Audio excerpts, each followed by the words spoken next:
김종배 시선 집중. 여러분 안녕하십니까, 김종배입니다. 국제 상황을 짚는 GB타임즈 시간인데요. 1부에서는 페루로 가겠습니다. 해리 대통령이 취임 4개월 만에 탄핵됐는데요. 이번이 처음이 아닙니다. 지난 10년 동안 대통령이 7번이나 교체될 만큼 탄핵 빈도가 높았는데요. 어떤 상황인지 자세히 들여다보고요. 2부에서는 빅테크 기업들의 움직임 살펴보겠습니다. 스페인을 비롯한 유럽 각국이 AI와 소셜미디어의 플랫폼, 이 규제 수위를 높이고 있습니다. 반면에 전장에선 스타링크가 러시아군의 통신을 끊어놓자 우크라이나가 대규모 영토를 되찾는 일도 발생을 했는데요. 빅테크 기업들의 명과 암 짚어보겠습니다. 2월 21일 토요일 김종배의 시선집중, 광고 듣고 시작합니다.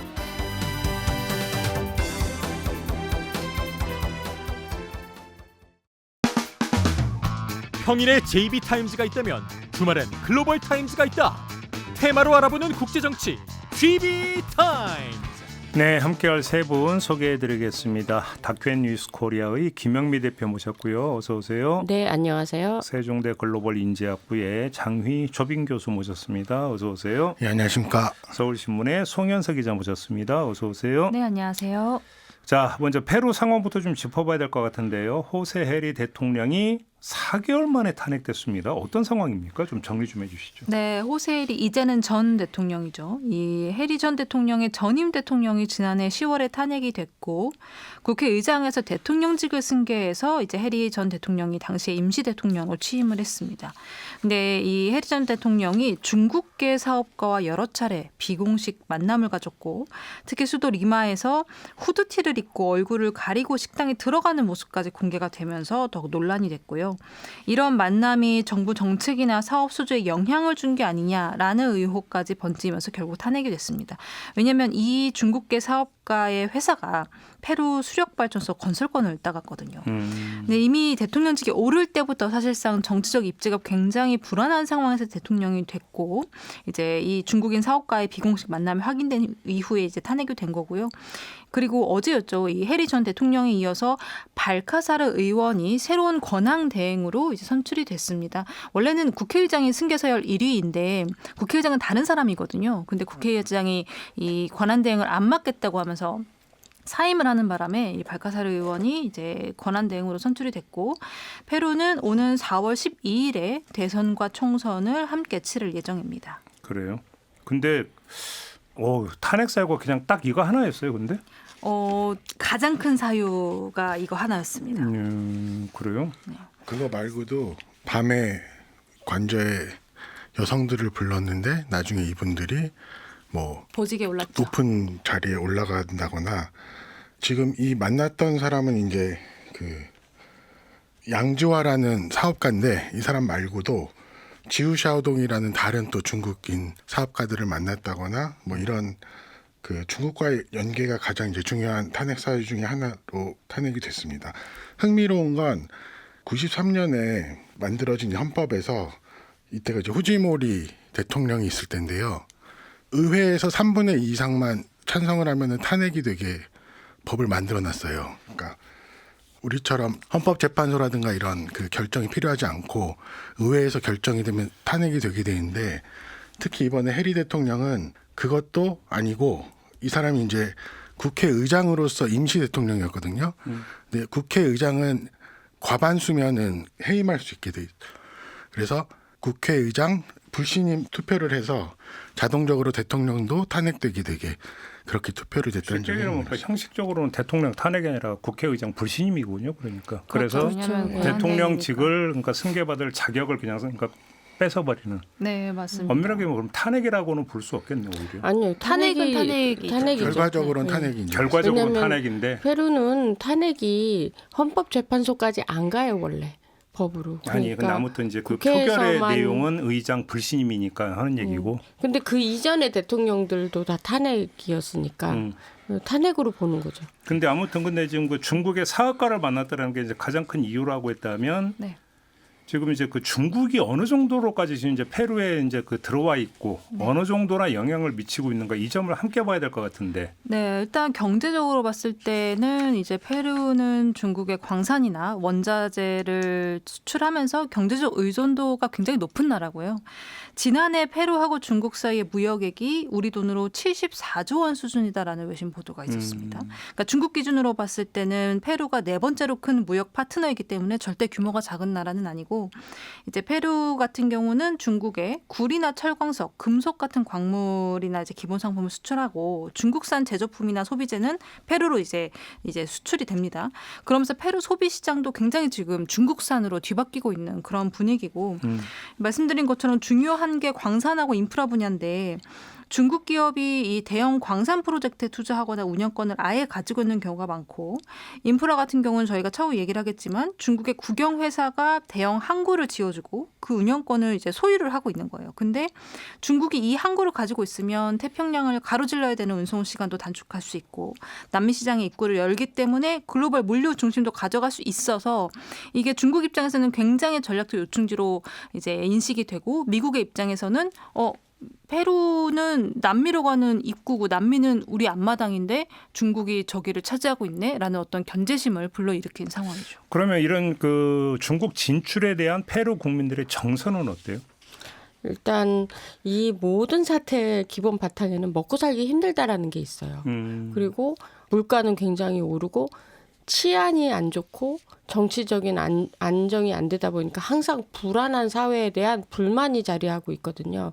그러니까 대통령이 이렇게 10년 동안 7번 정도 탄핵이 된 상황은 정말 다른 나라에서 보기 힘들 정도로 유례가 없죠. 그러다 보니까 경제 정책을 밀고 갈 수가 있나 아니면 뭔가 이렇게 이 지금 현재 치안 상황을 타개하기 위해서 범죄와의 전쟁 뭐 이런 걸 할 수가 있나 하려고 하면 다 탄핵이 돼버려가지고 그러다 보니까 이제 굉장히 사회 전체가 불안한 상황이고 그 2019년에 지하철 요금을 50원 올리는 그 안을 발표했었거든요. 당시 페루 정부가. 얼마에서 얼마예요? 50원? 그러니까 원래 금액에서 50원을 더 올리는 우리 돈으로 50원. 예, 우리 돈으로 50원을 더 올리는 그 일이 있었는데 이 고등학생들이 막 들고 일어났어요 그때. 왜냐하면 지금도 나는 굉장히 부모님한테 학교 가고 학비 내고 이거 되게 비싸고 부담 주는데 지하철 요금 50원 더 낸다는 건 있을 수 없다 그래가지고 당시에 거의 리마 시내가 거의 뭐 초토화될 정도로 시위가 어마어마하게 벌어졌었거든요. 속설에 의하면 고등학생들이 거리로 나오면 그 정권은 끝난다라는 속설이 있습니다. 그러니까 중학생들도 그때는 많이 나와가지고 근데 이 친구들이 굉장히 똑똑한 게 그 버스 노조라든지 지하철 노조와 운송 노조하고 같이 연합해서 본인들이 이렇게 시위를 그때 한 거예요. 중고등학생들이? 네, 그래서 저도 이렇게 취재하면서 어떻게 그렇게 생각을 했냐 했더니 센 사람과 같이 하면 좋다면서 그런 얘기도 하면서 굉장히 정치적인 행보를 걷더라고요. 그래서 그때 그들이 말하는 게 뭐냐면 우리가 그러니까 고등학교를 졸업하면 초임을 우리 돈으로 한 40만 원 정도를 받는데요. 근데 그 40만 원에서 지금 못 되고 하면 돈 10,000원 남는다는 거예요. 그래서 이렇게 50원 인상은 작은 게 아니네요. 작은 게 아닌 거예요. 그거는 정말 파격적으로 니네 다 다른 뭐 엔터테인먼트는 하지 말아라라고 하는 거랑 마찬가지다라는 얘기도 했고 이번에 이제 탄핵이 되는 이 상황에서는 이제 국민연금을 의무적으로 들어라 하는 게 고등학생들한테 굉장히 컸나 봐요. 왜냐하면 자기네 수입의 10%래요. 그게. 아니 지금 다 떼면 한 돈 10,000원 남으면 잘 남는데 거기에 국민연금 의무적 가입해라 그러니까 이제 이 새로 된 대통령에 대한 불만이 있었던 거죠. 그럴 때 마침 이런 지파게이트라고 이런 사단이 벌어진 거예요. 그러면 이번 건 말고 그 이전의 탄핵 사유는 주로 뭐였어요? 그것도 역시 마찬가지예요? 네, 왜냐하면 거였어요.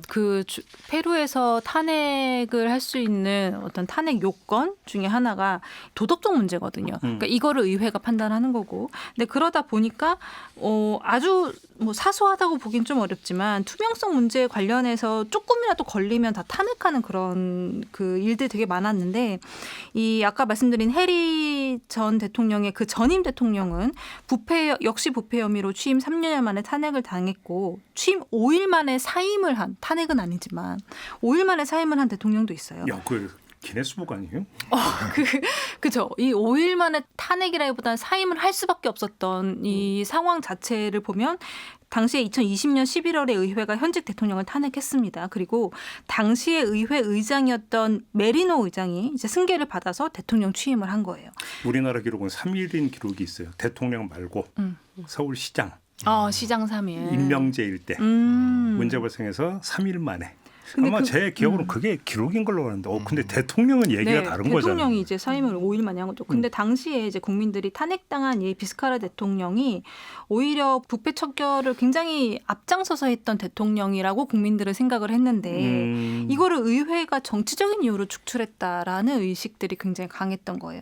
그래서 이제 당시에 의회 의장이었던 메리노를 중심으로 이제 그 의회가 탄핵을 시켰는데 이제 국민들이 들고 일어선 거죠. 의회의 신뢰도도 이미 너무 떨어진 상태고 의회 의장이었던 메리노가 이제 그런 상태에서 대통령을 취임하다 보니까 마치 권력을 찬탈한 것처럼 보였고 그래서 이제 굉장히 강한 그 도시에서 엄청난 시위가 있었습니다. 근데 시위대가 사망하기도 했고요. 그러면서 메리노가 5일 만에 사임을 했죠.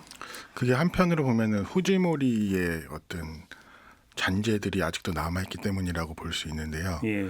그 페루는 의회는 계속해서 후지모리 계열의 우파 정당들이 지금 연합으로 다수를 갖고 있고 아까 그 비스카라 대통령을 포함해서 많은 탄핵됐던 대통령들이 주로 이제 좌파 계열의 대통령들이 많았는데 그 아까도 여러 번 말씀드렸지만 그 탄핵 요건이 매우 간단하기 때문에 예. 페루에서는 이제 우파 그 연합들이 이런 무슨 일이 생기면 대통령들을 쉽게 탄핵을 하는 일이 많이 생겼고 예. 그것이 지금까지 10년 동안 거의 그 5일 했던 대통령을 포함하기도 하고 안 하기도 해서 외신들을 보면 7번 혹은 8번 이렇게 이야기를 하는데 수많은 대통령들이 쉽게 탄핵을 되는 이런 정치적 혼란이 계속되고 있다 하나의 이유라고도 볼 수 있습니다. 그래요. 그러면 지금 탄핵 이후에 지금 정정은 어떤 상황입니까? 지금 현재는 4월에 있을 대선을 앞두고 아까 말씀드린 것처럼 권한대행이 일단은 선출이 되어 있는 상황이고요. 예. 이제 그게 가장 최신 소식이고 이 권한대행이 그럼 한 2월, 3월까지 한 2달 반 정도를 이제 버텨야 되는 겁니다.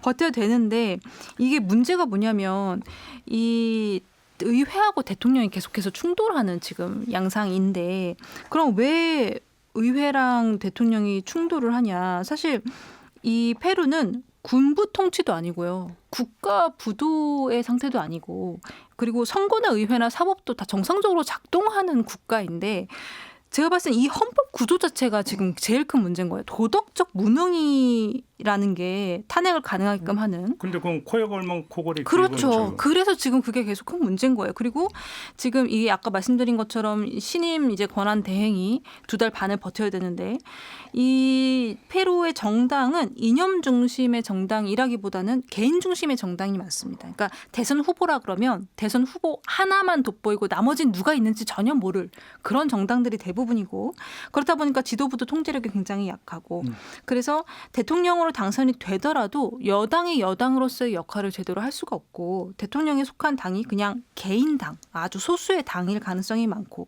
의회는 또 이런 당들이 모여 있다 보니까 그냥 분열되어 있는 상태예요. 그러니까 사실상 아까 말씀드린 것처럼 새로운 권한대행이 2달 반을 버티는 것 자체도 사실 굉장히 어려운 일이 될 수 있는 거죠.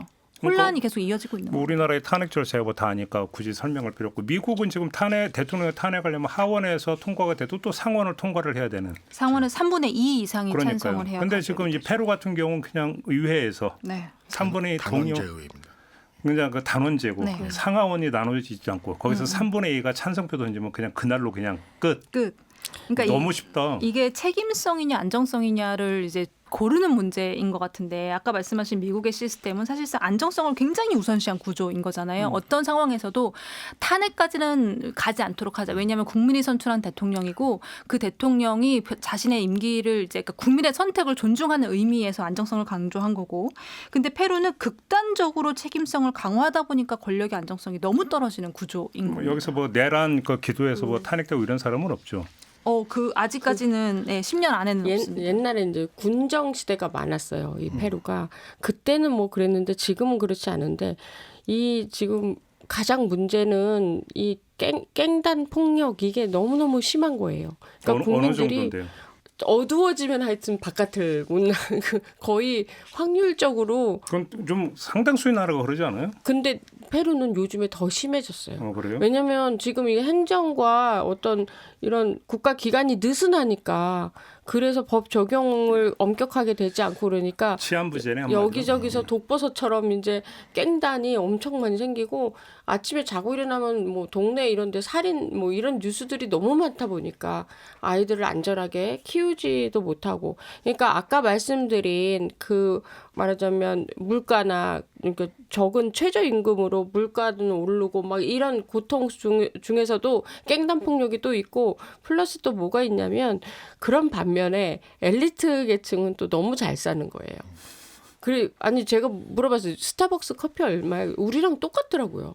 그리고 뭐 한 끼 밥 식사 얼마야? 그러니까 거의 비슷해요. 그러니까 이런 거는 먹지를 못하거든요. 바깥에서 이렇게 보기만 하고 그리고 부러워하고. 근데 이런 대통령과 이런 사람들은 막 계속 그런 데 가서 먹고 나오고 막 너무 하하호호 하는 거죠. 그러니까 국민들 입장에서는 쟤는 왜 돈을 저렇게 많이 받아? 그건 부정부패다라고 생각이 들고 그 앞전에 브라질 건설 회사가 한바탕 휩쓸었었어요. 그리고 이제 중국 회사들이 이제 휩쓸기 시작하고 돈 있는 사람과 정권이 유착되는 과정에서 니네들은 잘 먹고 잘 사는구나라는 게 굉장히 원망이 많고 작년에 이제 Z세대 시위라고 해가지고 작년도 거의 뭐 비상사태 나고 난리가 났는데 그 와중에 가장 많이 등장한 거 뭐냐면 같이 먹고 살자예요.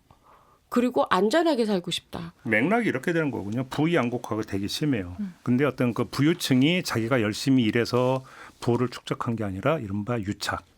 아주 그 더러운 유착을 통해서 부를 축적을 했다. 그다음에 그런데 지금 뭐 이 중국 사업가를 만났다는 것도 결국은 그 맥락에서 이제 뭐 이해가 되고, 그죠?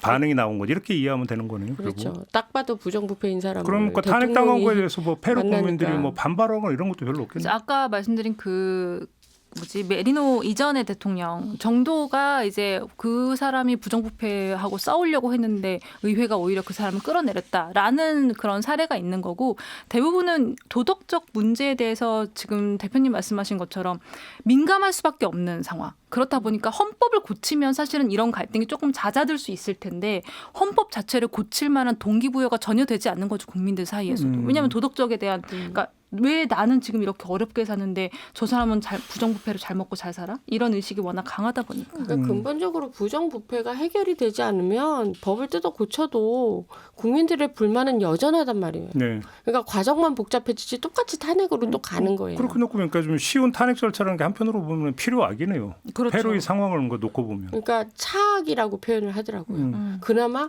탄핵이라도 빨리 시킬 수 있어서 그러니까. 약간 에너지 소비가 적었지. 그 안 그러면 저 부정부패 대통령을 우리가 대통령으로 모셔야 돼? 그렇죠. 그런 입장에서 페루 시민 입장에서는 오히려 이렇게 편하게 탄핵되는 게 다행이라고 생각을 하더라고요. 근데 그렇게 하다 보니까 저는 이제 직전에 그 현지 언론을 조금 찾아봤는데 현지 언론에서는 물론 이제 국민들 사이에서는 이번 해리 전 대통령의 사안에 대해서는 이게 부패가 너무 명확한 사안이다 보니까 이거는 도저히 눈 감아줄 수 없다라는 분위기가 분명히 있긴 합니다. 네. 그런데도 불구하고 권한대행이 새로 선출되고 그리고 또 새 대통령이 나오고 이런 부분이 이제 더 이상은 그냥 또 바뀌었나?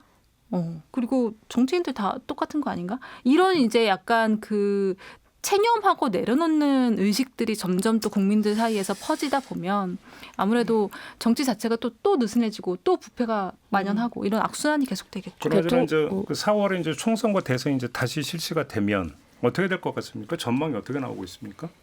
지금은 뭐 제도나 정당이 그대로 유지가 될 가능성이 가장 높기 때문에 아마도 큰 차이는 없을 것이다. 그리고 말씀드린 그 헌법에 있는 탄핵을 이제 시킬 수 있는 그런 도덕적 무능이라는 조항이 여전히 존재하고 그리고 아까 이제 그 페루 정당의 특징들이 여전히 이어진다면 사실 여당이 과반을 단독으로 이제 가져가는 게 좀 어려울 수 있고요. 그리고 중요한 거는 새 대통령이 이런 반부패 공약을 매번 매번 내놓습니다. 내놓는데 현실화가 안 되는 거거든요. 근데 이거를 현실화하려면은 공직자가 부패를 못 저지르게 하는 어떤 저지선이 있어야 되는데 이미 페루 안에 들어와 있는 중국의 어떤 기업들이나 국유 기업들하고의 유착 관계나 이해관계가 너무 심각하게 형성이 되어 있어요. 아마 이걸 또 떼어내기가 쉽지가 않겠죠. 그리고 지금 선거 자체도 염려가 되는 게 후보가 지금 34명인가가 출마했어요. 대선 후보가 대선 후보가 그러니까 역대 최대라서 여기는 결선 투표하거든요. 그래서 과반수로 첫 1차 투표에서 될 가능성은 없고 그러면 결선 투표가 6월 초인데 그때까지 계속 이런 혼란한 상태, 선거 상태가 계속되고 예. 지금 시민들은 정치에 대한 불신이 깊어지고 그럼 Z세대 시위했던 것처럼 그런 젊은 세대 불만은 가득 차 있고 이런 상황에서 어떤 그런 또 다른 이제 폭동이나 그런 이런 일들이 발생할 가능성도 높고요. 이게 대통령이 선출이 된다고 하더라도 이런 상황에서 됐을 때 지금 말씀하신 것처럼 이런 혼란이 쉽게 가라앉을 거라고 보기는 좀 어려운 상황이라고 볼 수 있습니다. 알겠습니다. 불안이 좀 만연화되어 있다 이런 이야기가 좀 되는 것 같은데요. 좀 이렇게 좀 페루 상황 짚어봤고요. 잠시 전화로 말씀 듣고 다음 주제로 이어가겠습니다.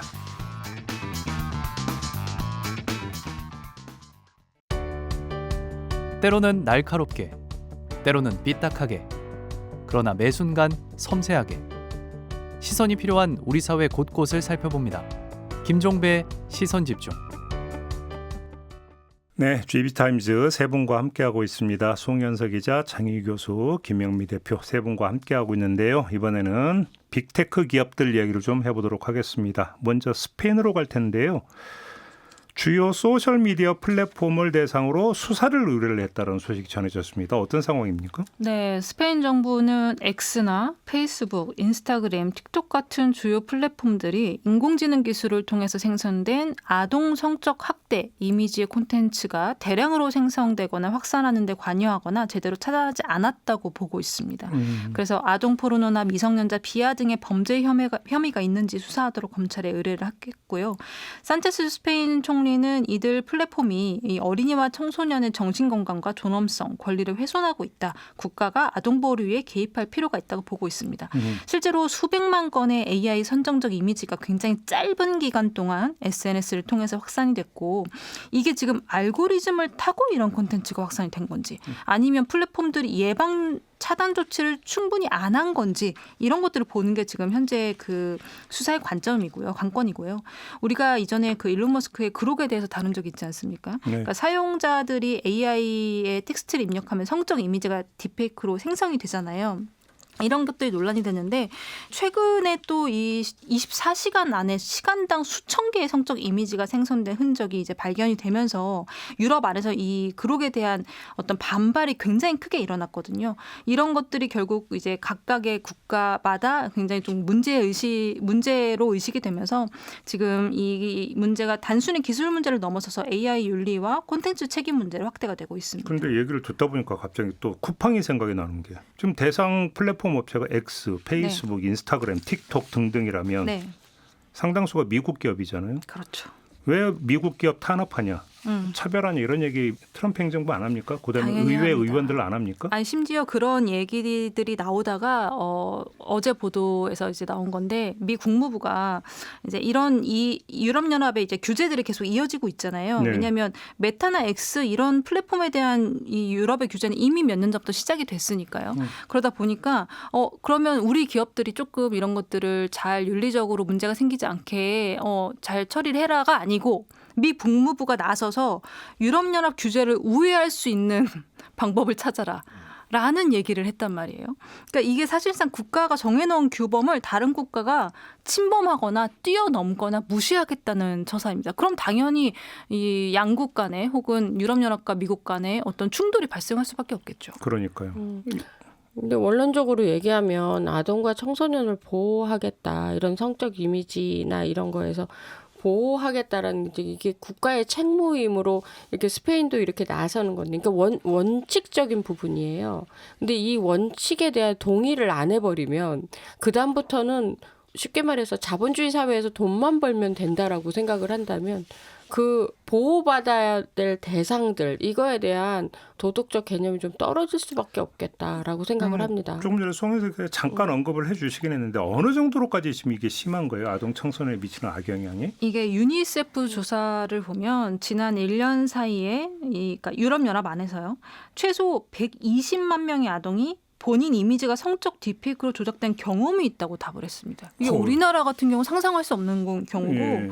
이게 교실로 따지면 교실당 한 교실에 아동 한 명은 무조건 이 피해를 입었다는 거예요. 그러니까 이게 단순히 거짓 영상만 없는 영상만 만드는 게 아니고 원래 존재하는 사진에서 옷을 제거하거나 합성하는 이제 그런 누디피케이션이라고 하는 이런 기술들도 지금 굉장히 빠르게 늘고 있는데 이거의 대상이 이제 아동들이라는 게 이제 굉장히 좀 큰 문제인 거죠. 근데 사실은 이제 그 수사 이전에 이제 미국하고 유럽 간의 어떤 좀 뭐 갈등이라고 할까요? 쟁점이 됐던 게 이제 세금 부과 문제였었잖아요. 네. 사실은. 근데 이제 2라운드가 시작이 된 거라고 볼 수 있는데 그래서 어떻게 규제를 하겠다는 거예요? 유럽 쪽에 지금 나타나고 있는 움직임이 어떤 거예요, 그러면?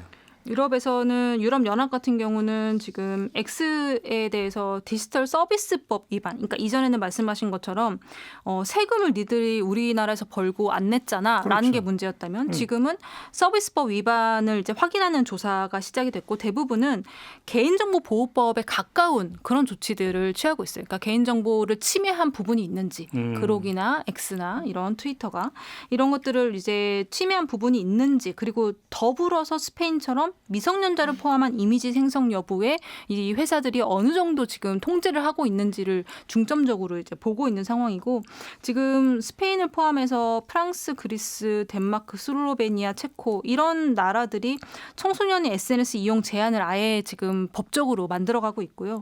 독일, 영국도 비슷한 방안을 검토하고 있습니다. 그러니까 호주도 16세 미만에는 아예 SNS를 차단하는 그런 걸 시행하고 있는 중인 거죠. 저희도 다루는데 또 그 청소년들은 또 편법을 또 그러니까 쓰죠. 구멍을 찾고 VPN이라고 있다는. 그래서 다 우회로 하죠. 근데 옛날과 달리 이제 AI를 쓰면서 기술이 너무 정교해지고 너무 실제와 비슷해지는 거죠. 그래서 그 전에 뭐 소아성애라든지 이런 범죄적인 어떤 영상이나 이런 거 뭘 찍어야지 이게 되는 거라서 중간에 적발되기도 쉽고 막 이랬는데 이제는 그게 컴퓨터 안에서 아무도 모르게 생성이 되다 보니까 AI가 가지고 있는 자기가 가지고 있는 정보 안에서 오히려 이렇게 하면 말하자면 이제 불법적인 길들을 더 많이 알려주는 거죠. 청소년들에게.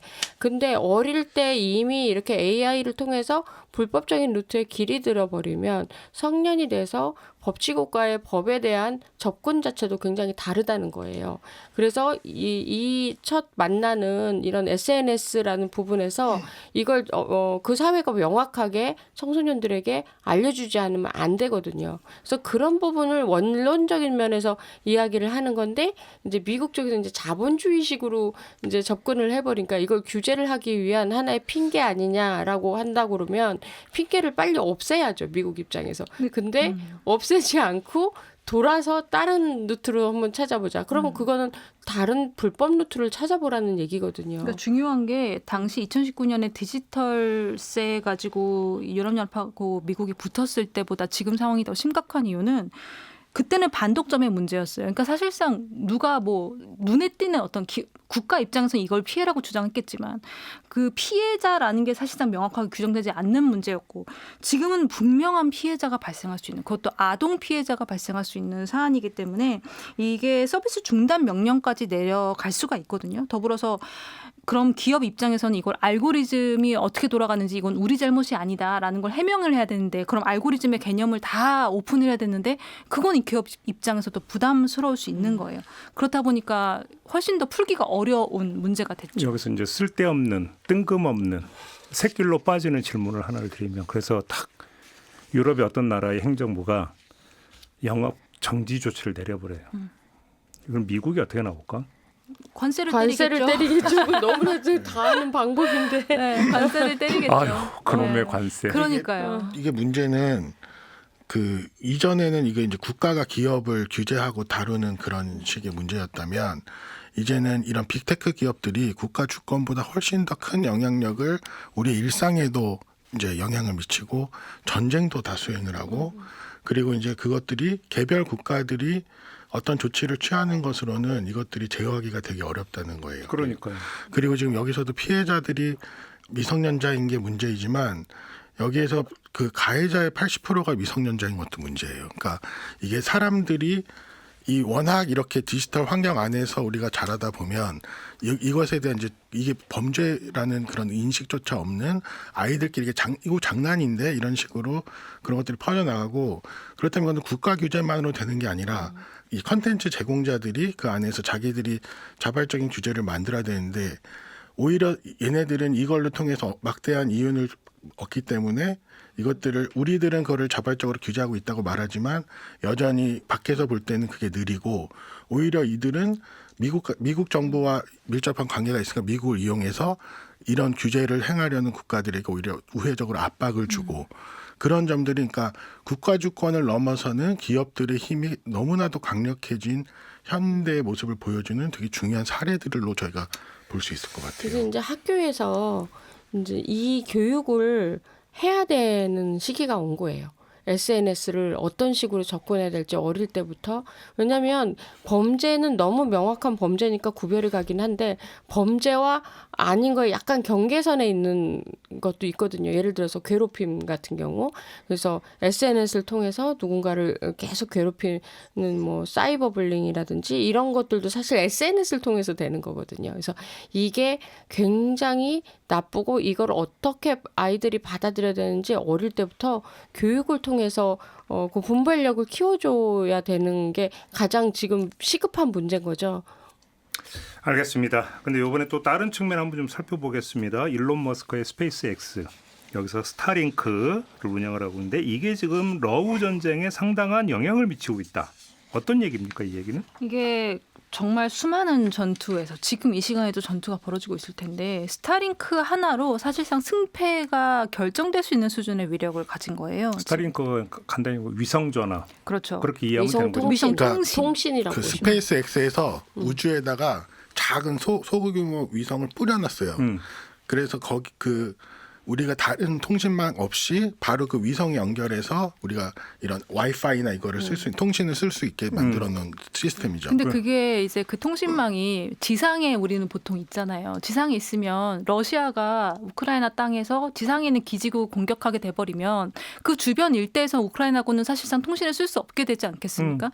근데 위성에 있으면 괜찮은 거예요. 지상에 있는 하늘에서 기지국이. 따다가 쓰는 네, 거니까. 근데 그렇죠. 그렇게 되다 보니까 이게 스타링크가 이 우크라이나 전쟁에서 굉장히 큰 위력을 발휘하고 있고 그리고 2003년에 이제 머스크 전기가 발간이 됐을 때 굉장히 논란이 된 부분들이 있었죠. 우크라이나가 잠수함 드론을 러시아 함대 쪽으로 보내고 있을 때 머스크가 그때 스타링크 서비스를 차단해 버리면서 우크라이나가 공격을 못하게 되는 이제 그런 사안이 있었는데 당시에 머스크가 뭐라고 얘기를 했냐면 우크라이나가 공격을 하면 러시아가 이걸 핵무기로 대응할까 무서워서 스타링크를 끊었다라는 내용이 전기에 있어요.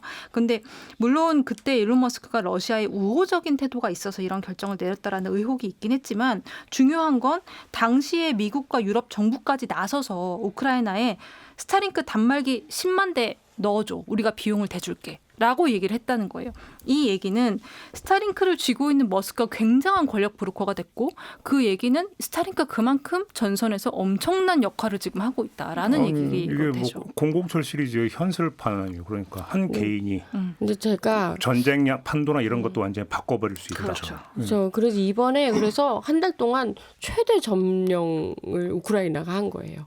그래서 이 정도면 뭐 저 러시아군이 한 달 동안 막 했던 거를 단 며칠 사이에 4일 사이에 예. 서울의 3분의 1을 날개를 다른 거죠. 근데 제가 이렇게 보면 이제 전쟁이 인터넷이 통하지 않으면 마치 눈을 가리고 전쟁을 하는 것 같았어요. 그래서 모든 지휘 통제 시설이라든지 이런 게 전부 스타링크로 연결이 돼 있다 보니까 이제 가장 단적인 예를 들으면 요새 AI 사령관이라고 그래서 그러니까 우리가 하는 챗GPT랑 비슷해요. 근데 사령관들이 다 노트북들을 끼고 있거든요.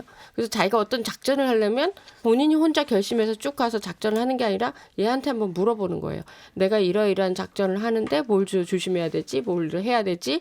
라는 것들. 그러니까 이게 지금 최대 점령을 했다라는 이 부분을 이해시키기 위해서 드리는 말씀인데 그러면 얘가 굉장히 여러 가지를 보충해서 설명을 해줘요.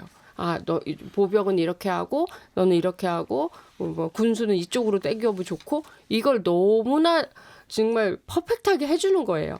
그러다 보니까 어떤 지휘관도 이것만 있으면 명지휘관이 되는 거죠. 그러다 보니 이게 지금 최대 면적을 가져올 수 있을 만큼의 전투력을 보강시켜 준 거거든요. 그러다 보니 당연히 스타링크를 의지하는 쪽이 많아지는 거고. 간단히 트럼프보다 머스크가 힘이 더 센 거죠. 그렇죠. 그렇죠. 네. 트럼프는 임기가 5년밖에 안 되는 이제 앞으로 4년 뭐 이 정도라고 한다 하면 임기가 정해져 있잖아요.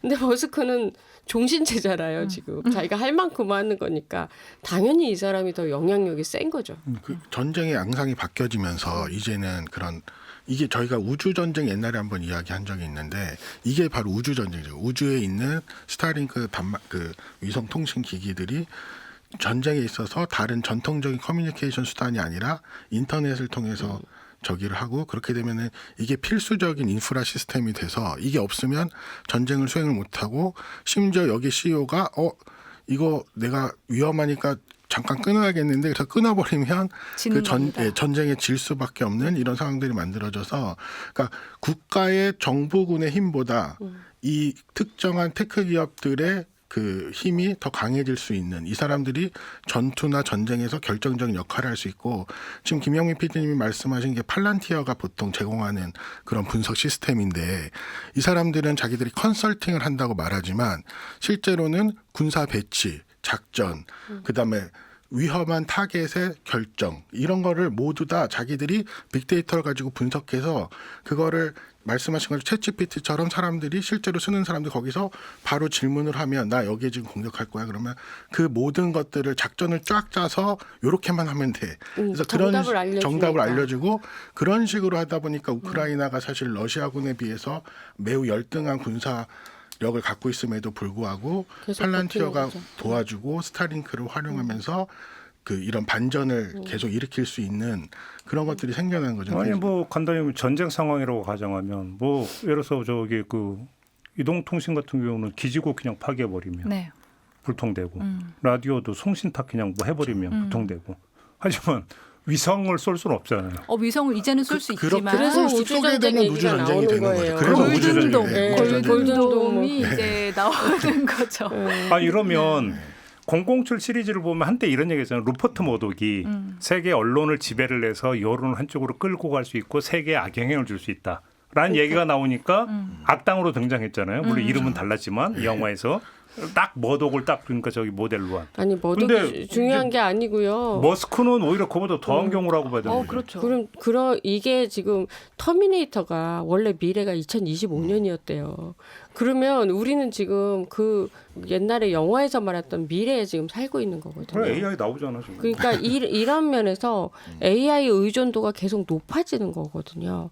근데 이제 전쟁이란 가서 그러니까 AI가 죽는 게 아니라 사람이 죽는 거예요. 가면 그렇죠. 그 결과가 그러다 보니까 누가 이 AI의 주도권을 갖느냐에 따라서 전쟁의 판도가 굉장히 다를 거거든요. 지금 우크라이나의 국방부 장관이 34살 미하일로 장관님이라고 굉장히 젊은 청년 장관님이세요. 이번에 이제 이 작전에도 국방부 장관이 깊숙하게 개입해서 이게 자기네들이 말하자면 설계를 해서 머스크와 함께한 그런 작전이었다라고 X에 딱 뜨셔가지고. 근데 이렇게 되면 여러 나라가 이 스타링크가 독점하는 걸 또 그 두 눈 멀쩡히 뜨고 지켜만 보고 있지는 않을 거 아닙니까? 어느 시점에 가면은 우리도 띄운다라고 나올 거 아니에요? 그러다 보면 지구를 소형 햇볕이 안 들어올 정도 덮을 수도 있어요. 지구 완전히 에워싸가지고 우주에 나갈 길이 막히는 거 아니에요? 이러다가? 제가 기사를 여러 번 썼는데 그 스타링크를 너무 많이 띄운 거예요. 일론 머스크가 지금 이미 너무 많이 띄워서 이게 지들끼리 부딪혀서 충돌해가지고 우주 쓰레기가 우주 되기도 쓰레기. 하고 그 다른 나라 영화 그래비티인가요? 그거 보면 그렇죠, 우주 쓰레기 어우. 네, 엄청나잖아요. 그러니까요. 그리고 중국이나 뭐 이 다른 나라의 위성들을 또 이 스타링크 위성이 또 부충돌해서 또 망가지기도 하고 이런 일들 벌어지는데 교통사고네. 교통사고죠. 근데도 이걸 아까 김용 PD님이 사람이 죽는다라고 얘기를 하셨잖아요. 그러니까 아주 간단한 그 사례를 얘기를 해드리면 이 스타링크가 이제 끊어졌어요. 머스크가 더 이상 너희들한테 주지 않을 거야. 그래서 러시아 쪽을 끊어버렸더니 이제 그 러시아 쪽 군인들끼리 통신이 안 될 거 아닙니까? 통신이 안 되다 보니까 아군을 쏴서 죽이는 거예요. 그 현장에서. 근데 아군도 그냥 아군이 아니고 되게 최정예 공격조 부대를 한 부대를 통째로 그냥 다 5인 사격을 해버렸어요. 근데 그런 사례가 지금 너무 전장에서 많이 벌어지고 있을 정도고 그리고 스타링크가 워낙 이제 그 독점적으로 지금 선점을 하다 보니까 중국 같은 나라들은 이미 상당히 견제해서 이제 저궤도 위성을 굉장히 또 많이 쏘아 올리고는 있습니다. 근데 이게 우주라고 생각하면 우리가 밑도 끝도 없는 우주에 뭐 몇만 개, 몇천 개 나가도 상관없지 않아라고 생각하시겠지만 절대 그렇지 않거든요. 아까 말한 그 저궤도라는 거는 한정이 되어 있어요. 그 궤도에만 딱 들어가야 되기 때문에 그래서 지금 계속해서 그 공간이 줄어들고 있다라는 우려들도 나오고 있습니다. 이 영상을 보면 그 저기 뭐 위성에다가 우주 쓰레기 하면 거의 지구를 거의 이제 에워싸고 토성에 띠같이 맞아요. 완전 에워싸고 있던데 보니까. 근데 지금 이게 전쟁, 그러니까 현재 지금 머스크가 누구 편을 드느냐에 따라서 전쟁의 판도가 바뀌는 거는 그러니까. 굉장히 큰 영향이긴 한데 또 다른 면에서는 또 교란도 시킬 수가 있어요. 그래서 AI가 제대로 알려줘가지고 이렇게 하는 게 아니라 어떤 목적을 가지고 알려줄 수도 있고 그렇죠. 학습을 시킬 수 있고 그래서 쉽게 말해서 AI 간첩이라고 하거든요. 그게 스카이넷이라니까. 네, 그래서 이게 현실화됐다는 게 저는 굉장히 대단하다고 생각하고 사실 10년 전에 미국의 이제 많은 세미나들이 우주에 관한 우주 전쟁에 대한 그런 세미나들이 많았어요. 그래서 저는 그걸 들으면서도 미국은 영화를 많이 봐서 그러나 막 그랬거든요, 진짜. 근데 진짜 고작 10년 만. 현장에서 이번에 이제 우크라이나 전장에서 이걸 실제 AI가 움직이는 걸 보니까 눈에 보이지도 않는 이것들이 뭔가 이렇게 막 대세가 바람이 쓱 부는 것처럼 바뀌는 거예요. 그래서 이거를 알 수도 없고 그래서 AI의 힘이라는 걸 이번에 정말 많이 느꼈는데 이게 사실 이게 북한이 거기서 이제 작전을 하잖아요. 그러니까 북한도 이제 스타링크에 대한 중요성을 많이 안 것 같더라고요. 그래서 그런 면에서 봤을 때는 안 알려줘야 되는 것들을 알게 되는 현대전에 가장 지금 적응을 빨리 한 북한도 걱정이 되는구나라고 생각을 했거든요. 그 AI 전쟁 관련돼서 두 가지 중요한 윤리적인 문제가 있는데 하나는 이 AI들이 이제 전쟁에 참여를 하면서 사람들이 그런 과연 인간을 살상하는 것은 적군을 살상하는 게 사람인가 AI인가라는 큰 질문이 있어요. 그래서 AI 회사들이나 정부들은 최종 발포는 인간이 결정한다라는 원칙을 계속 고수하고 있다고 주장하지만 사실은 그렇지 않은 경우, 그러니까 그 기계가 AI가 스스로 판단해서 드론이나 이런 걸 사용해서 목적지가 정해지면 자기가 가서 그냥 죽이는 이런 것들 사례들이 지금 많이 발견되고 있고 그것들이 가장 중요한 윤리적인 문제 중에 하나고 그것이 지금 JB가 염려하시는 스카이넷이 실제로 이제 발전될 수 있는 하나의 근거가 될 수 있고요. 또 하나 지금의 문제는 예를 들면 그 이스라엘 전쟁에서 이스라엘 그 프로그램 중에 하나가 라벤더 프로젝트라는 게 있는데 그게 뭐냐면 적국 중에 빅데이터를 모아서 위험도를 평가하는 거예요. 1부터 뭐 100까지인가 평가를 쫙 해서 그럼 위험도 순에 따라서 타겟팅을 정하는데 여기에 허용된 오차율이 10%예요. 그러니까 이 사람들이 10,000명을 죽이면 1,000명은 민간인이 잘못 죽이는 거예요. 그러니까 드론이 그렇게 AI에 의해서 식별된 위험군으로 돼서 정밀 타격으로 날아가서 가족을 다 죽였는데 그 10%의 희생자가 있는 거죠. 그러니까 이런 부분들이 AI 전쟁이 되면서 우리가 지금 매우 어렵게 생각해야 되는 그런 윤리적인 질문들이라고 볼 수 있습니다. 근데 이스라엘에서 지금 10%의 에러가 나는 건데 사실은 사람은 거기서 그 전에 30% 이상 에러가 났었어요. 그래서 AI가 그나마 그걸 줄였다라는 평가를 하지만 이 체제를 사실 우리 같이 평화로운 나라에 적용한다고 그러면 어마어마한 그러니까 거죠. 아까 이제 그 유럽에서의 저기 플랫폼 업체 규제 얘기를 나왔지만 SNS도 이제 그 명감이 있는 게 아랍의 봄 때 SNS가 저기 활약을 했던 거잖아요. 그러면서 드디어 SNS가 오면서 민주주의를 촉진시킬 것이다. 맞아요. 라는 얘기 그때 많이 있었잖아요. 네. 근데 지금도 그래요, 실제. 그러니까. 지금도 인터넷을 통해서 그 독재와 싸우는 이제 이란이 그렇거든요. 그래서 이란에 지금 스타링크 넣어주기 그런 운동이 그렇게 지금 벌어지고 있는 중이거든요. 그렇게 보면 기술이 문제가 아니라 기술을 운영하는 사람의 문제예요. 결국은. 맞아요. 귀착되는 건 그거 아니에요? 그렇게 네. 봐야 되는 거 아닌가요? 저도 그렇게 생각을 하는데 실제 이제 우크라이나 전장에서는 AI가 지네가 결정해갖고 지들이 이미 다 일을 다 저질러 놓고 보고하는 경우가 되게 많아요. 하나 이제 울리라는 그런 지상 로봇 같은 게 있거든요. 그래서 북한군이 쿠로스크에서 싸울 때 이 로봇들이 이제 막 들어가서 북한군을 찾아냈거든요. 근데 얘들은 그 안면인식 프로그램 통해서 북한군만 찾는 거예요. 그래서 저희가 촬영할 때 얘가 참 멈칫하더라고요. 왜냐하면 똑같은 얼굴이 나타나가지고 그거야말로 터미네이터인데. 예. 그렇죠. 그러니까 얘는 순식간에 그러니까 한 20분도 안 돼서 일개 소대를 다 죽였다. 이런 증언들을 들었는데 그러니까 저는 되게 놀란 게 얘가 멈칫했다는 게 저를 보고 왜냐면 이 안면인식 프로그램에 북한군을 넣어놔갖고 얘가 똑같은 얼굴 보고 헷갈리는 거예요. 물론 이제 얘 총을 다 빼놔가지고 안전하긴 했지만 그 이제 농담 삼아 그렇게 얘기하더라고요. 제 총 있었으면 너 바로 쐈을 거야 이렇게 얘기를 하는데 인간에게 총을 쏘면 끝나보잖아요. 벌써. 결국은 그러니까 이 그 빅테크 규제라고 하는 것은 인간의 탐욕을 어떻게 규제할 것이냐. 인간이 제일 문제인 것 같아요. 결국은 귀착되는 문제는 여기 아니 모든 것들은 수익 위주로 해서 이제 가버리면 이제 나타나는 문제니까 핵심적인 문제는 결국 그거다. 이렇게 좀 정리를 해야 될 것 같습니다. 자, 오늘 이야기는 좀 이렇게 마무리하고 세 분하고 인사 나눠야 될 것 같습니다. 수고하셨습니다. 감사합니다. 네, 오늘 준비한 이야기는 여기까지입니다. 물러가고요. 내일 아침에 다시 인사드리겠습니다. 고맙습니다.